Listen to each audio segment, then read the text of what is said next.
Я плакала, я чуть не сдалась, но в какой-то момент я поняла, что искать в Лондоне жилье — это спорт, и я намерена выиграть эту гонку. Как все закончилось для нашей семьи, расскажу в конце видео. Пока постараюсь дать максимально подробный структурный гайд, как вообще найти жилье в Лондоне, не отъехать в психушку, не перессориться, действительно достигнуть классного результата, въехать в ту квартиру, которая нравится именно вам и на тех условиях, которые вас устраивают. Будут максимально четкие конкретные советы и лайфхаки. Если вы переезжаете, ищете жилье, вам точно будет полезно это видео. Если вы просто наблюдатель, вам будет забавно посмотреть этот хоррор про поиск жилья в Лондоне. Итак, немного вводных данных для начала. Прежде чем вообще приступать к поиску, нужно определиться с двумя вещами. Это бюджет, который вы готовы потратить, и, собственно, район.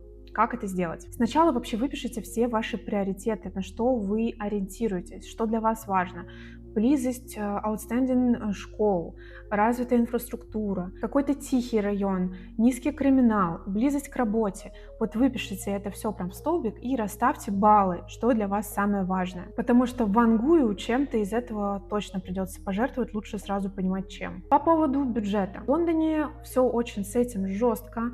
Всех, кто планирует снять квартиру, довольно серьезно проверяют, особенно если сделка происходит через агента. Сначала идет первый этап проверки, когда вы просто подаете оффер лендлорду, и он должен одобрить вас или нет. А второй этап — это проверка уже через референс-компанию, то есть официальную компанию, которая просто для этого создана, чтобы вас проверять. Чтобы определить предельный лимит, который вы можете потратить на аренду, разделите вашу годовую зарплату на 30. В годовую зарплату можно, в принципе, закладывать весь бюджет вашего домашнего хозяйства, то есть, допустим, и зарплату жены, и мужа. Некоторые, конечно, арендуют квартиры напрямую у лендлордов, у владельцев. Это как раз убирает необходимость референсной вот этой проверки, но это менее безопасно, и мы пошли как раз по пути снять через агента. Еще, кстати, для поиска жилья можно нанять своего агента, который вам подберет кучу вариантов, и, допустим, за один день просмотра смотрите кучу квартир,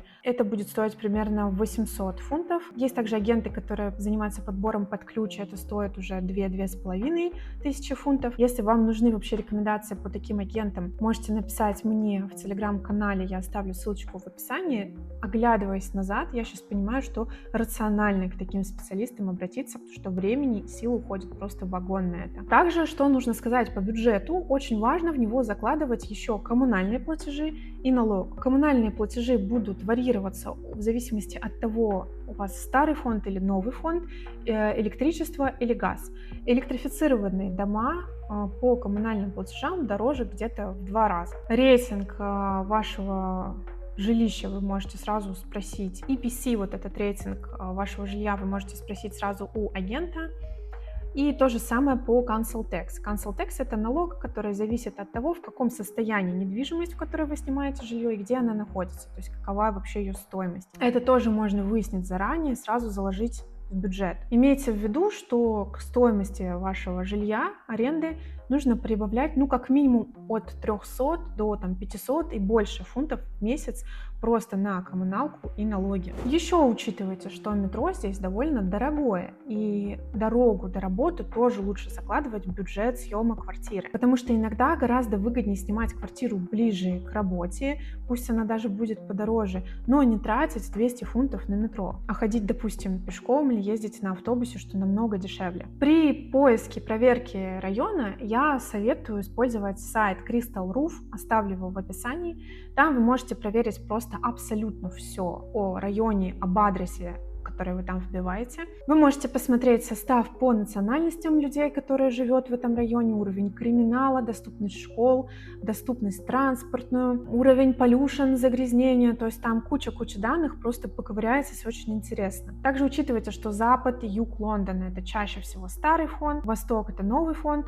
У всего есть свои плюсы и минусы, как я уже сказала. Более свежие дома, более высокие коммунальные платежи, часто могут быть какие-то проблемы с соседством и инфраструктурой. Более старые дома, там у вас будут проблемы с плесенью, какими-нибудь щелями, ремонтом вечным. Тут всегда все индивидуально, и нужно смотреть каждую конкретную собственность. Итак, после того, как мы составили список приоритетов, определили бюджет, нужно выбрать какой-то список районов, который подходит вам как раз по этим критериям, и как раз определите, скажем так, радиус вашего поиска. Если вам заходит моя подача, моя структурность, мой позитив, поставьте лайк этому видео, подпишитесь на канал, поддержите его, так он будет развиваться еще быстрее. У меня есть очень много интересных видео, например, есть про переезд из Германии в Лондон, я его оставлю где-нибудь здесь. Там есть первые 10 вещей, которые меня поразили при переезде. Ну и оставайтесь со мной на канале дальше, здесь будет еще много классных, красочных видео и полезных. Ну а теперь давайте пройдемся по самым главным ошибкам, которые я совершила при поиске жилья. Первая ошибка — это отметать варианты, которые не нравятся вам на 100%. С моей точки зрения, секрет успешного поиска жилья в Лондоне — это организация так называемой воронки просто из этих объявлений. То есть ошибки будет отметать что-то, что вас по какому-то микропараметру не устроило. Объясню. Часто квартиры отличаются от фотографий, которые размещены. Это во-первых. Во-вторых, если мы просто возьмем выборку из 30-40 объявлений, позвоним по ним, то выясним, что в 20 из них примерно объявления будут уже не актуальны, то есть квартиры уже либо сняли, либо еще что-то случилось. Еще в 10 вас не возьмут, потому что вы просто не подойдете по каким-то параметрам и ищут совершенно других арендодателей. И, в общем, на выходе у вас из 40 объявлений останется где-то 2-3, где и вы подходите, и вам более-менее нравится. Поэтому не отметайте даже какие-то варианты, которые вам не на 100% нравятся. Идите всегда на просмотр. Рынок здесь очень хаотичный, и в этом вообще вся специфика рынка.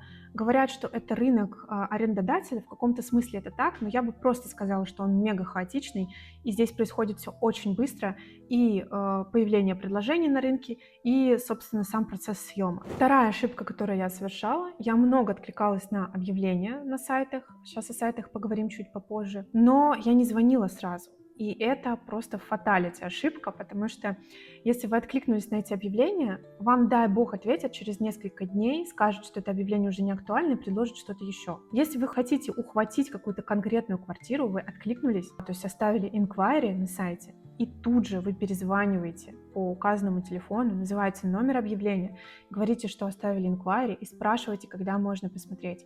Так вы процесс ускорите просто в разы. Третье. Не ограничивайтесь стандартными сайтами. Что такое стандартные сайты? Это Rightmove, это Zoopla и OpenRent. Из этих трех сайтов больше всего мне нравится Rightmove, но тем не менее предложения там все равно не все. Есть огромное количество сайтов-агентств, где выставлены объекты, которые не выставлены в этих агрегаторах.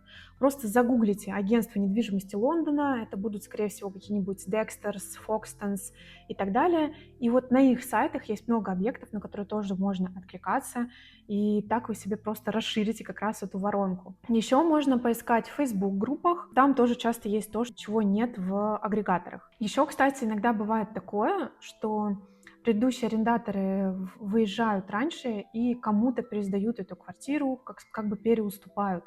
Такие объявления как раз часто встречаются в Facebook-группах.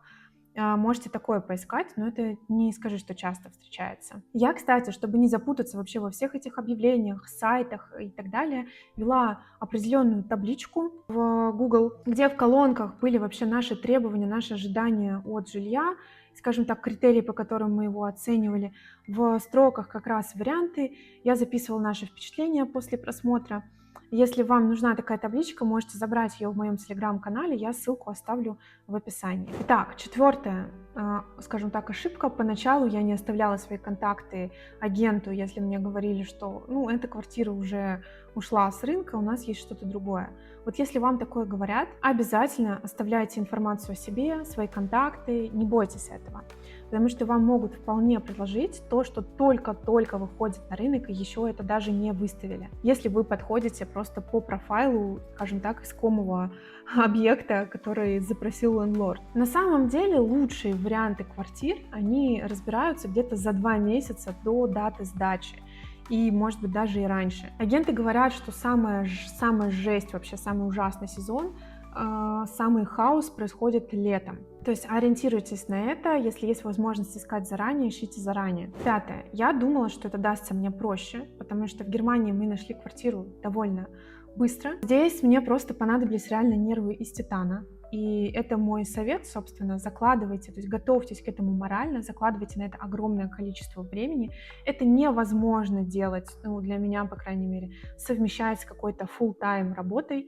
То есть берите отпуск. Я занималась отбором этих объявлений нон-стоп с 8 утра, наверное, до поздней ночи. И плюс еще просмотры, да, то есть я ездила на просмотры, несколько квартир, каждый день я смотрела. У меня заняло это около 2 недель, но, наверное, еще почему у меня так много это заняло, потому что я вначале не очертила четко какой-то круг районов.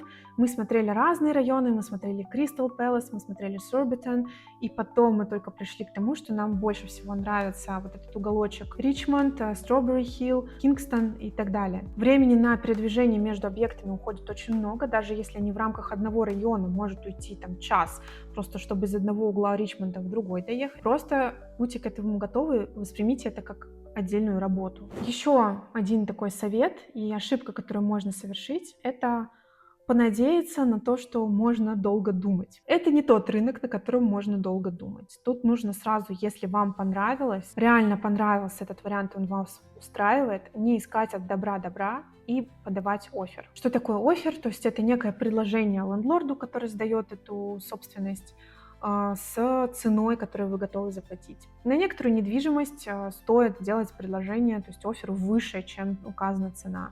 На некоторую можно сделать и ниже. Здесь все очень зависит от спроса, от района и так далее. Мы в итоге нашли квартиру в Ричмонде и дали, ну, совсем на чуть-чуть больше, чем запрашивал лендлорд. И мы, так скажем, выиграли этот конкурс. Там было 2 оффера, включая наш. Еще один важный пункт – это следить обязательно за юридической стороной. В целом здесь довольно жесткое законодательство, но если особенно вы без своего юриста проверяете сами договор, который вы заключаете, там обязательно должны быть условия выхода, будете ли вы платить штраф или не будете, если раньше 12 месяцев, допустим, захотите закончить аренду. Есть такой пункт, я его вот сюда напишу, break clause, по-моему, он называется, если неправильно произношу, извиняйте. Вот на него обращайте внимание.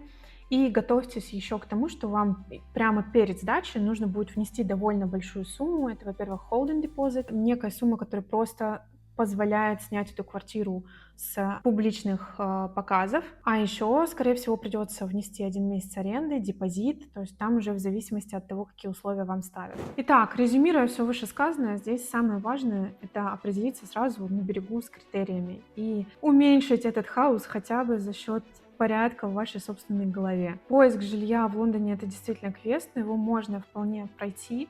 Мы его прошли успешно, мы сняли квартиру в Ричмонде, в том районе, в котором мы хотели, за те деньги, в которые мы планировали уложиться. Пока что считаем, что нам повезло, но, возможно, мы не знаем каких-то подводных камней. Более того, у нас даже не старый какой-то викторианский дом, а многоквартирный дом. Он не современный, но он в довольно хорошем состоянии. Расскажите, был ли у вас опыт поиска жилья в Лондоне? Удалось ли вам найти квартиру, как быстро, какие лайфхаки я, может быть, забыла. Ну и также призываю вас подписаться на мой канал и посмотреть другие видео. Например, у меня есть видео про 10 итогов иммиграции. Такое глубокое, личное очень видео. Может быть, вам тоже будет интересно и полезно. Ну и до новых видео. Пока!